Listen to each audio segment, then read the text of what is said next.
우리 주변에 계신 분들과 이렇게 인사했으면 좋겠습니다. 당신은 복받은 사람입니다. 인사하시죠.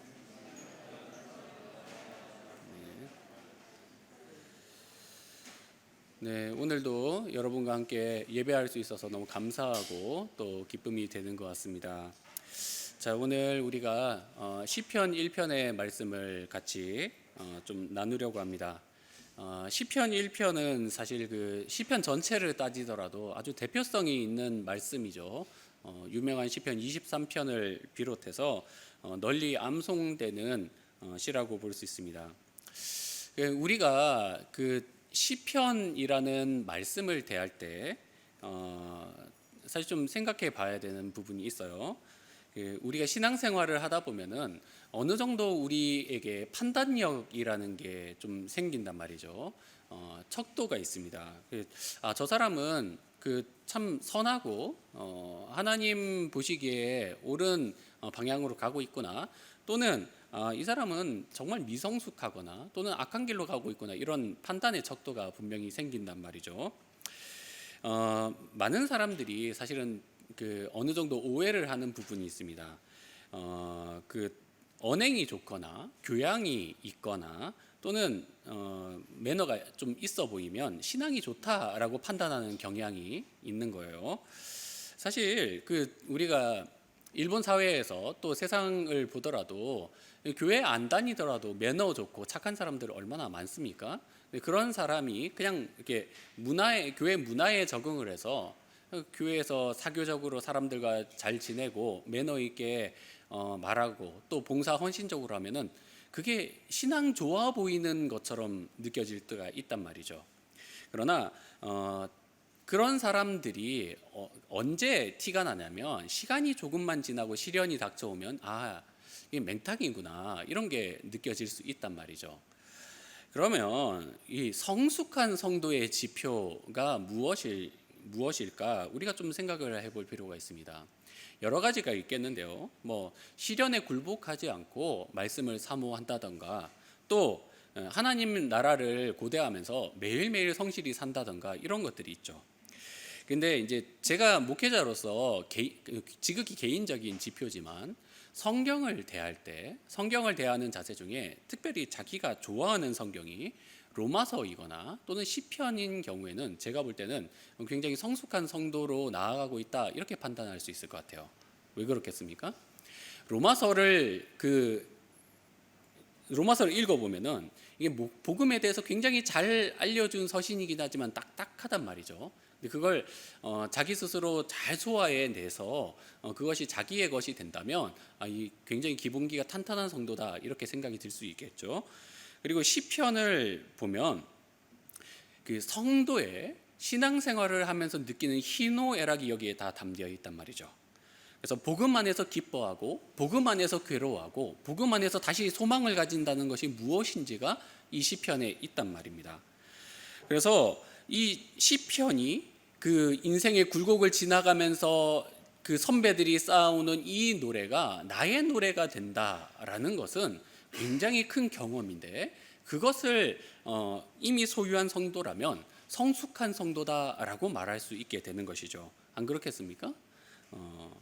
이 시편은 1편에서부터 150편에 이르기까지 수많은 신앙의 유산과 보물이 감추어져 있습니다. 신앙이 미숙할 때는 몰랐던 보물 같은 구절들이 이제 신앙이 어느 정도 성숙해 가면서 그것을 발견하고 그것으로 인하여서 힘을 얻는 일들이 사실은 비일비재한 것이 바로 이 시편이에요.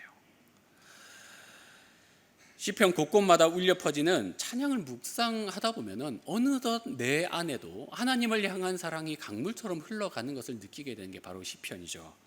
그러므로 사랑하는 성도 여러분, 여러분이 지금 어려운 이 시기를 지나갈 때 시편을 좀 묵상하셨으면 좋겠어요. 시편을 통해서 나의 마음이 주님 안에서 어떻게 고백이 되어지고 또 그 안에서 어떻게 위로를 얻을 수 있는지를 잡아낼 수 있다면 우리는 다시 한번 주님 안에서 회복의 은혜를 경험할 수 있을 줄 믿습니다.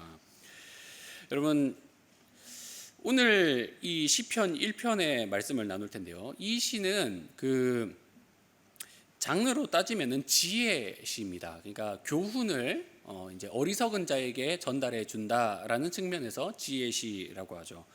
저자는 누구인지는 알려져 있지 않습니다. 본문의 구조를 좀 살펴보자면 이 시편 1편은 아주 명확하게 대조의 방식을 사용을 하죠. 의인과 악인을 대조를 하면서 이제 말을 하고 있는 거예요. 1절에서부터 3절까지는 의인은 어떻게 사는가를 말해주고 4절에서 5절을 보면 악인들은 어떤 삶을 사는가를 대조를 해놓고 마지막 6절에서 결론을 내죠.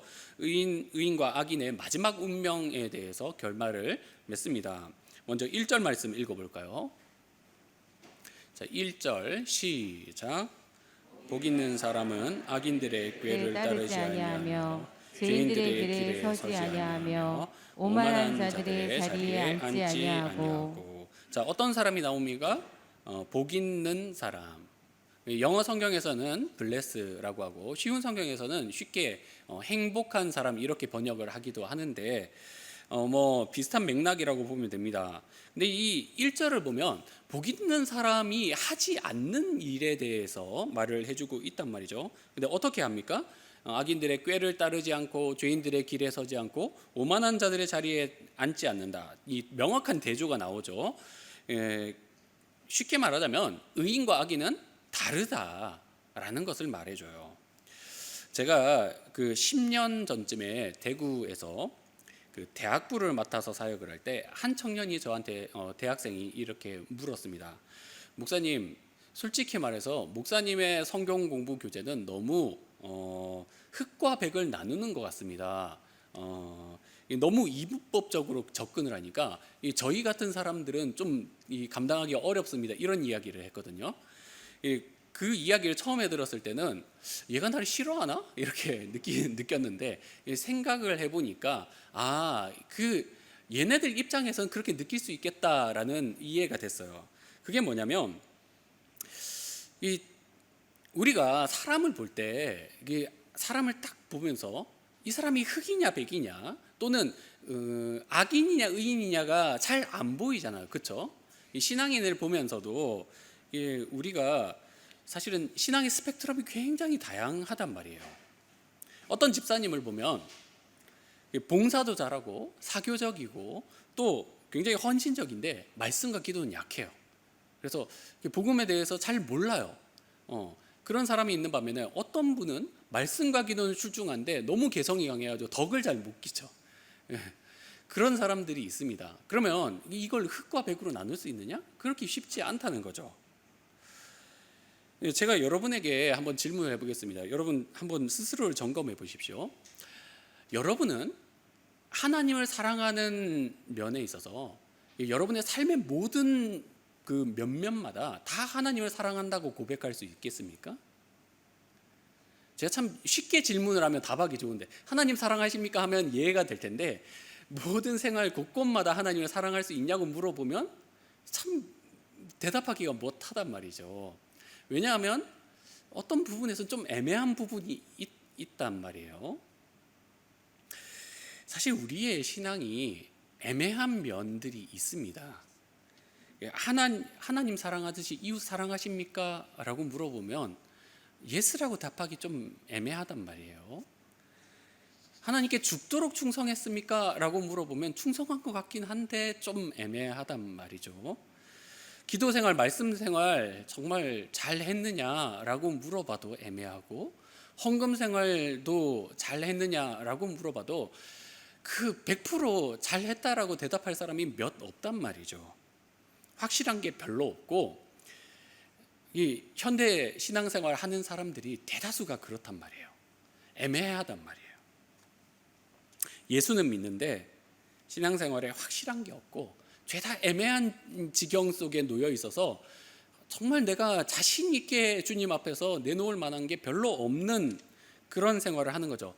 어떤 한 해에는 정말 뜨겁게 불타올라 가지고 하나님 앞에 충성했는데 다음 해가 되니까 무슨 재가 식은 것처럼 축축하게 젖은 그 나무 장작처럼 완전 차갑게 앉아 있거나 슬럼프를 헤매거나 이런 게 우리의 실정이란 말이죠. 기본기는 분명히 있는 것 같은데 연차가 올라가면은 그 기본기 위에 뭔가 쌓여야 될 것 같은데 별로 쌓은 게 없는 것 같은 그런 느낌. 그런데 그런 우리에게 성경은 뭐라고 말씀하시는 거예요? 따라하시겠습니다. 기왕 할 거면 확실히 좀 하자. 그렇게 말하고 있는 거예요. 여러분, 예수님이 하나님을 사랑할 때 어떻게 사랑하라고 하십니까? 마음을 다하고 뜻을 다하고 힘을 다하여 주 너의 하나님을 사랑하라 라고 말씀하시죠. 거기에 애매한 부분이 있습니까? 없단 말이에요. 이 박쥐처럼 하나님도 사랑했다, 저것도 사랑했다, 이런 여지가 전혀 없단 말이죠. 시편 1편도 보십시오. 시인이 왜 복 있는 사람에 대해서, 의인에 대해서 말을 하겠습니까? 아주 선명하게 이야기하는 이유가 뭐겠습니까? 복을 받을 지점으로 확실하게 가라는 거예요. 애매하게 있지 말고 확실하게 의인이 되고 애매하게 있지 말라는 거예요. 1절 다시 한번 읽어볼까요? 자, 시작. 복 있는 사람은 악인들의 꾀를 따르지 않으며 의인들의 길에 서지 아니하며 오만한 자들의 자리에 앉지 아니하고. 여러분, 여러분이 봤을 때 이 시인이 누구를 타겟으로 이 말씀을 하는 것 같습니까? 이미 복이 있는 사람일까요? 아니면 악인일까요? 저는 물론 다른 그 두 부류의 사람도 듣겠지만 애매한 지점에 있는 사람이 타겟인 거예요. 그 중간쯤 어딘가에 있는 악인 느낌이 나는 것 같기도 하고 의인 느낌이 나는 것 같기도 하고, 그런 애매한 사람, 신앙이 없는 거는 아닌데 그렇다고 악인도 아니고 복을 충분히 받아서 저 사람 정말 하나님 잘 믿는다라는 이야기를 들을 만큼 되지 못하는 그런 사람들을 교훈하는 거죠. 여러분, 이해가 되십니까? 그래서 저는 이 시편 1편을 이제 다시 묵상을 하면서 이 시에 좀 개인적인 별명을 붙여봤습니다. 한번 따라하시겠습니다. 애매한 자들을 위한 노래. 애매한 사람들을 위해서 부르는 노래라는 거예요. 애매하게 있으면서 복을 받을지 못 받을지 모르는 그런 사람들에게 어떻게 하라는 겁니까? 확실하게 하라. 확실하게 하라. 사랑도 확실하게 하고, 순종할 거면 확실하게 순종하고, 뜨겁지도 않고 차갑지도 않게 머물러 있지 마라. 그렇게 이야기하는 거죠. 저와 여러분이 그런 확실한 신앙인 되기를 원합니다. 자, 그러면 복 있는 자가 되려면 어떻게 해야 될까요? 자, 첫째 한번 따라하시겠습니다. 분별력을 가집시다. 자, 1절에 뭐라고 합니까? 첫 번째, 악인들의 꾀를 따르지 아니하고, 이렇게 이야기를 하면서 마지막에 어떻게 가는 거예요? 오만한 자들의 자리에 앉지 않고, 이렇게 가죠. 이게 사실은 점층법이거든요. 처음에 약하게 시작을 했다가 점점 강해지는 거죠. 그러니까 처음에는 그냥 꾀를 듣는 정도였는데 그쪽 노선으로 갈아타고 아예 그 악인들과 같이 자리에 앉아서 먹고 마시고 즐기는 그런 지경까지 가는 이 점층법이 있는 거예요. 이 스타트 지점이 이제 악인들과 생각을 공유하는 데부터 시작이 되는 거예요. 여러분, 분별력이 어디서 발휘가 되어야 될까요? 끝에서 발휘가 돼야 됩니까? 아니면 처음부터 발휘가 돼야 됩니까? 처음이죠. 당연히 처음이죠. 여러분, 한번 생각해 보십시오. 악인들의 꾀를 따른다라는 것은 그러면 뭐가 기본적으로 있다는 거예요? 악인들과의 대화가 있고 교제가 이미 있는 거예요. 그러니까 그들과 이미 우리가 섞여서 살고 있는 이 상황에서 그들의 생각을 이렇게 일부분이나마 우리가 받아들이고 있는 거죠. 그들과 대화를 하면서 이제 그들이 생각에 나도 모르게 솔깃해지고 거기에 동의가 되면서 이제 물이 드는 지경이 바로 이 악인의 꾀를 따르는 상황이라는 거예요.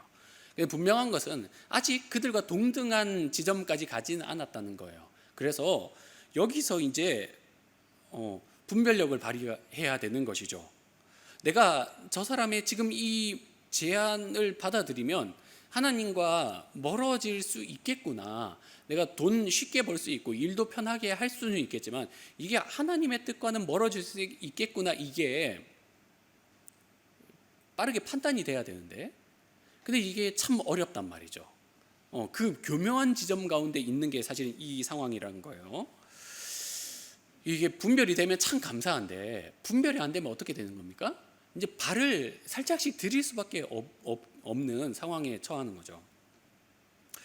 요즘 그 유튜브가 굉장히 유행을 하고 있습니다. 많은 사람들이 유튜브를 활용을 해서 이제 동영상을 보는데 그 한국에서 활동하는 미국인 유튜버가 있어요. 그 올리버 쌤이라고 혹시 아는 분 있을지도 모르겠어요.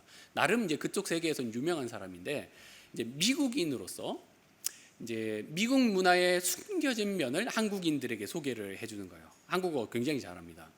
그 사람의 영상 중에 제가 되게 이제 인상 깊게 본 내용이 뭐냐면 미국인들이 마약을 많이 하는 이유라는 제목의 영상이 있어요. 그래서 이제 궁금해서 한번 눌러봤습니다. 근데 이제 미국에서 매년 약물 과다 복용으로 죽는 사람이 몇 명이냐? 6만 명이래요. 죽는 사람이 6만 명이에요. 그러면은 안 죽는 이제 그 중독자들은 훨씬 많겠죠. 근데 이게 6만 명이 점점 늘어나는 추세라는 거예요. 근데 이제 이 사람이 그 이유가 뭐냐? 미국 사람들이 무식해가지고 약 먹어야지 이렇게 해서 가는 게 아니라 사실은 제약회사의 로비가 있다는 거예요. 제약회사에서 이제 진통제를 만들 때 마약 성분이 들어있는 진통제를 로비를 통해서 이제 의사도 처방할 수 있고 약국에서 쉽게 살 수 있게 이제 로비를 한 거예요. 그래서 자기도 모르게 이제 그 진통제를 처방을 받아서 먹었는데 그게 마약 성분이 있는 거죠. 근데 이제 먹고 나니까 이제 약 기운이 도니까 어떻게 됩니까? 이제 금단 증상과 그걸 또 다시 먹고 싶은 마음이 생기잖아요. 그러니까 이제 아프지도 않은데 또 그 진통제를 찾아 먹는 거예요. 근데 이제 그 진통제가 그 아편 그 이제 양귀비가 들어간 성분이 있어서 이제 아편 그 헤로인이라고 하죠. 그거랑 이제 성분이 같은 거예요. 이제 양의 차이가 있는 것뿐이죠. 진통제로 만족이 안 되니까 헤로인을 찾고 헤로인을 먹다 보니까 이제 합성 마약으로 가고 이제 점점 이제 일이 심각해지는 거예요. 근데 이제 사람들이 이제 마약도 치사량이라는 게 있습니다. 조금만 먹으면은 그래도 나은데 이게 이제 점점 강한 걸 찾다 보니까 치사량을 흡입을 하게 되는 거죠. 그러면은 어떻게 되느냐? 호흡 곤란이 오고 이제 숨이 넘어갈 상황이 되는 거예요. 그때 이제 이제 구급차를 부르면 소방관들이 와서 이제 그 숨 넘어갈 그 순간을 견딜 수 있게 숨을 되찾는 이제 약을 넣어줍니다. 그게 뭐냐면 이제 이름이 나칸이라는 약인데 이게 참 기가 막히게 숨을 다시 뚫어준다고 해요.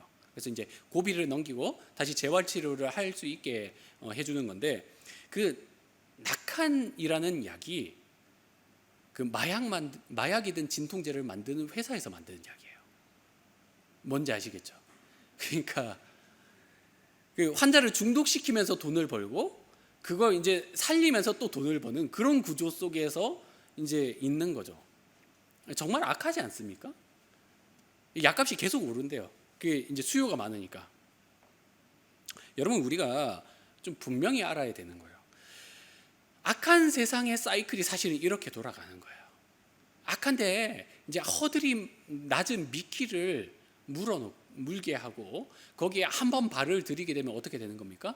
빠져나갈 수 없게 하고 또 다른 사람들도 같이 이렇게 끌어들여서 이제 점점 악한 데로 빠져들어서 같이 그 악한 데로 들어가 멸망의 길로 가는 것이 바로 이 악한 세상의 사이클이라는 거예요. 여러분 여기서 우리가 무엇이 필요하다는 거예요? 분별력이 있어야 되는 거예요. 처음부터 막아야 되는 거예요. 성경적인 기준을 가지고 이 악한 사이클로부터 자기를 지켜내는 것, 이 분별력이 있어야 되는 겁니다. 여러분과 저에게 그런 분별력이 주님으로부터 임하기를 소망합니다. 여러분 분별력을 가지고 우리가 매사를 대하는 것 참 중요하죠. 근데 그것보다 조금 더 이제 한 단계 높은 방법이 있습니다. 그게 뭘까요? 한번 따라 하시겠습니다. 노선을 확실히 정합시다. 자, 말씀에 나오는 대로 이제 다음 단계로 가면 죄인들의 길에 서지 않는 것이 있어요. 이 노선이 있다는 거죠. 죄인들이 가는 길과 반대되는 길이 무엇이겠습니까, 여러분? 의인의 길, 이 신앙인다운 길이 있는 거죠. 제가 이제 신학교에 가면서부터 그 삶에 여러 가지 좋은 점들이 생겼는데 그 중에 하나가 뭔지 아십니까? 저를 대하는 사람들이, 이제 제가 아니라 저를 대하는 사람들이 저에게는 거의 유혹거리가 될 만한 걸 던지지 않는다는 거예요. 저를 대하는 사람들이 만약에 제가 평신도였을 때에는 서스럼 없이 했던 말이나 행동들을 자제를 하고, 오히려 이제 그런 이제 쪽으로 가까이 있는 사람들은 아예 저에게 다가오지를 않아요. 그런 측면이 있는 거죠. 예를 들어서 정말 사소한 건데, 제가 차를 얻어 타는데 이제 차에 음악을 듣고 있잖아요. 그럼 이제 팝송이나 가요를 듣고 있단 말이죠. 근데 제가 타는 순간 목사님이 타셨는데 하면서 이 CCM을 갑자기 이렇게 듣는 거예요. 갑자기 은혜로운 찬양을 듣는 거예요. 제가 괜찮습니다. 뭐 이렇게 뭐 편하게 하세요. 좋아하는 음악 듣는데. 그래도 아니에요 목사님, 이러면서 바꾸는 거예요. 왜 그렇게 할까요? 노선이 확실하니까 그렇게 하는 거예요. 여러분, 만약에 이제 좋은 일에 쓰려고 이제 기부를 받으러 다닌다고 생각해 보십시오. 그러면은 이제 뭐 좋은 일에 쓰려고 합니다. 기부 좀 하세요 이렇게 하는데, 만약에 조폭이 저기 있는데 조폭에게 이렇게 좋은 일에 쓰려고 합니다. 기부하세요 하라고 말할 수 있겠습니까? 잘 못해요. 그렇죠? 그리고 반대로 목사님에게 목사님, 제가 얼마 전에 좋은 담배를 구했는데 한 대 좀 해보시겠습니까? 또는 분위기 좋은 클럽이 있는데 같이 좀 모시고 싶습니다. 이럴 수 있습니까? 못하죠. 왜 그렇습니까? 노선이 너무 분명하기 때문에 손댈 수가 없는 거예요. 이해가 되시죠? 여러분, 우리의 신앙이 많은 부분에서 시험이 드는 이유가 뭐겠습니까? 내가 오로지 하나님이 바라시는 길만 가겠다, 내가 확고하게 정말 주님만 따르겠다라고 하지 않고 애매한 여지가 있기 때문에 그럴 가능성이 높다는 거예요. 그래서 우리가 사회생활 속에서 분명히 유도리가 있고 이해심이 많은 사람이 되어야 되겠지만, 그래도 나의 노선이 명확하다라는 것이 드러나야 될 점 있습니다. 여러분, 이제 후반부에 나와 있죠. 오만한 자들의 자리에 앉지 않는다라고 하는데, 여기에 이 자리는 어떤 자리냐? 높은 자리를 의미해요. 이게 그쪽 노선으로 가서 성공하고 오만한 자들이 서클에 가입이 되어서 거기서 함께 먹고 마시며 이익을 누리는 그런 자리를 의미를 합니다. 그 자리는 세상으로부터 어쩌면 부러움과 또 칭찬과 어쩌면 존경까지도 받을 수 있는 그런 자리일 수도 있죠. 근데 우리가 그런 자리가 눈에 아른거려서는 안 되는 거예요. 우리가 나는 주님 한 분만으로 만족하겠습니다, 주님으로 충분합니다 라고 찬양으로 고백하지만, 사실 중요한 건 실생활 속에서 그게 만족이 되느냐의 문제 아니겠습니까? 이 입술로는 주님으로 충분합니다 라고 하는데, 그 속마음 속에 주님이 내 기도를 잘 들어주셔야 되고, 주님께서 내 아이를 잘 키워주셔야 되고, 내가 승진하는데 무리가 없어야 되고, 나의 수입이 끊기지 말아야 되고, 이런 조건들이 줄줄이 달려있다면 그게 어떻게 주님 한 분만으로 만족합니다 라는 고백이 될 수 있을까요? 갈멜산에서 엘리야가 이스라엘 백성들에게 이렇게 말을 하죠. 너희가 어느 때까지 둘 사이에서 갈팡질팡 하겠느냐? 너희가 하나님과 바알 사이, 이 바알을 우리 현대어로 번역을 하자면 성공 사이에서 머뭇거리지 마라, 이렇게 말을 하죠. 여러분, 우리는 노선이 명확해야 됩니다. 예수님 따르겠다라고 하면 나의 기대가 허물어지는 한이 있더라도 돌아서지 말아야 됩니다. 아멘입니까? 여러분, 오만한 자의 자리를 우리가 포기하면 그 대가가 무엇이겠습니까? 그것은 주님이 주시는 영광의 자리일 줄 믿습니다. 여러분, 그 영광의 자리를 누가 받을 수 있느냐? 성경에서는 갈팡질팡하는 사람에게는 그런 자리가 주어질 수 없다라고 이야기를 하는 거예요. 예수님께서 걸어가시는 그 길을 같이 걸어가면서 뒤를 돌아보는 자는 하나님 나라에 합당하지 않다. 끝까지 충성하는 자에게 생명의 면류관을 주리라 주님께서 말씀하지 않습니까? 포기하지 않고 시련이 오고 유혹이 오더라도 뒤를 돌아보지 않는 자, 그래서 영광의 자리에 이르기까지 완주하는 그런 결단이 우리에게 있기를 소망합니다. 자, 여러분 마지막입니다. 한번 따라하시겠습니다. 말씀에 보호받는 삶을 삽시다. 자, 2절 말씀 읽습니다. 시작. 오직 여호와의 율법을 즐거워하여 그의 율법을 주야로 묵상하는도다. 자, 복 있는 사람은 말씀을 즐거워하고 묵상하는 사람. 쉽게 말하자면 하나님의 말씀을 삶에 가득 채우는 사람이다라고 말할 수 있죠. 1절에서는 하지 말라는 것이 나왔다면 2절에서는 이제 복받을 사람이 해야 될 행동에 대해서 말하고 있습니다. 성경에서는 그 사람의 마음을 두고 주로 이제 그릇이라는 표현을 사용을 하죠. 뭐 생명을 담는 그릇 또는 보배를 담은 질그릇 이런 식으로 표현이 많이 되죠. 근데 이제 그 그릇이라는 표현을 쓸 때 이제 거기 그 성경에서의 포커스가 있어요. 그릇이 중요할까요? 아니면 내용물이 중요할까요? 내용물이 중요하다 이렇게 이야기를 하죠. 그러니까 무엇을 담느냐가 그릇의 재질보다 훨씬 중요한 거예요. 아주 보잘것없는 재질로 만들어진 그릇이라 하더라도 그 안에 내용물이 아주 귀한 것이라면 그 그릇을 함부로 다룰 수 있습니까?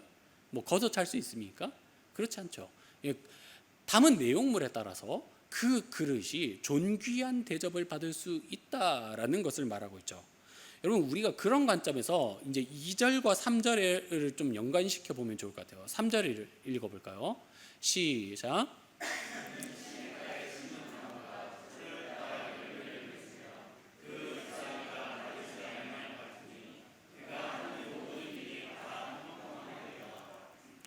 자, 3절에서는 그 복 있는 사람을 무엇에 비유하고 있습니까?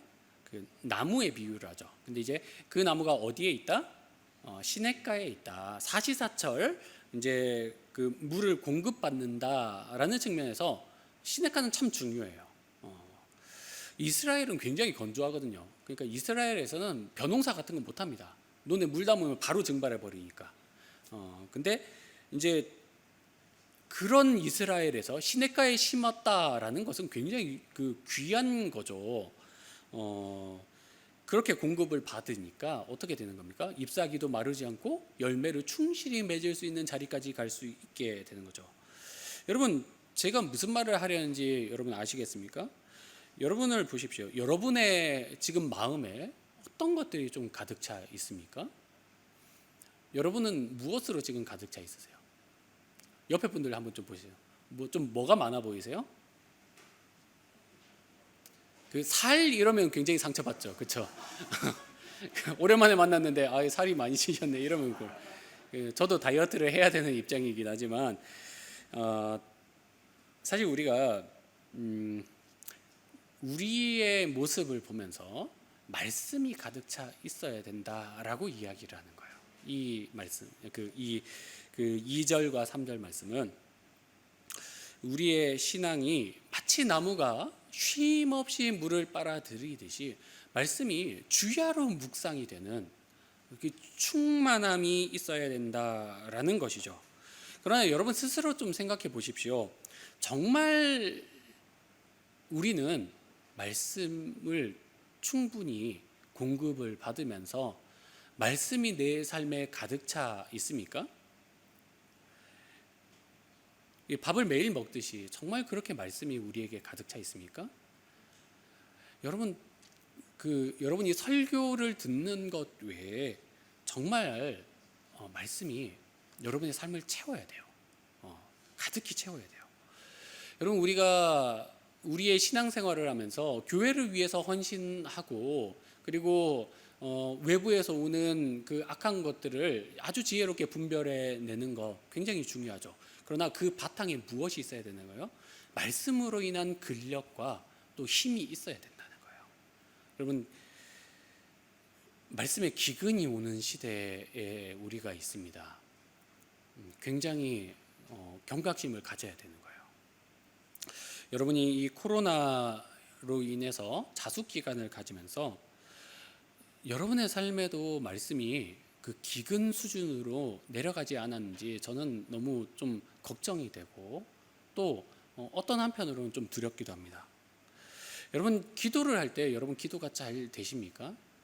기도를 충분히 하지 못하면 갑자기 기도를 할 때 기도가 잘 안 돼요. 그렇죠? 그런 경험이 있으실 것 같아요. 왜 그럴까요? 기도가 아닌 다른 것들이 내 마음을 채우고 있기 때문에. 원리는 똑같습니다. 내 안에 말씀이 가득 차 있으면 죄가 함부로 나를 침범하지 못하듯이 내 안에 다른 것들이 있으면 말씀이 들어올 때 거부감이 있는 거예요. 말씀을 볼썽 싶으면은 자꾸 딴 거 하고 싶고 뭐 유튜브 보고 싶고 TV 보고 싶고 나가서 놀고 싶고 막 이런 마음이 생긴단 말이죠. 그러나 말씀이 내 마음을 가득 채우면 두렵지 않고 평강이 있고 또 하나님이 나와 함께 계시다라는 분명한 확신이 우리에게 자리 잡을 수 있는 것이죠. 여러분 진실로 우리에게 말씀이 충만하기를 원합니다. 그래서 우리의 마음 그릇에 그 고귀한 하나님의 말씀이 담겨서 그 말씀이 우리의 마음과 생각을 보호하시고 또 우리의 삶을 충만하게 회복시키는 그런 은혜가 우리에게 있기를 소망합니다. 여러분 말씀을 정리하겠습니다. 저는 오늘 예배를 드리는 여러분이 다시 한번 회복의 은혜를 경험하셨으면 좋겠어요. 우리가 애매해서는 안 됩니다. 정말 애매해서는 안 돼요. 믿기는 믿는데 복 없는 자로 살아서는 안 되는 거예요. 얼마나 안타깝습니까? 신앙생활 할 대로 다 해놓고 복 없이 은혜 없이 그렇게 살아가는 것이 얼마나 안타까운 일이에요. 분별력을 가지고 악인들의 생각을 거절하십시오. 그리고 확실한 노선을 정하고 돌아서지 마십시오. 아멘입니까? 말씀이 충만해서 결국은 하나님께서 우리에게 주시려는 열매를 주렁주렁 맺는 그런 저와 여러분 되기를 소망합니다. 애매한 신앙이 아닌 복되게 하나님을 예배하고 주님 안에서 힘있게 매일매일을 살아내는 저와 여러분 되기를 축원합니다. 우리 같이 찬송가 부르고 좀 우리가 이 시간에는 좀 합심해서 기도했으면 좋겠어요. 찬송가 349장 나는 예수 따라가는 십자가 군사라 찬송하겠습니다.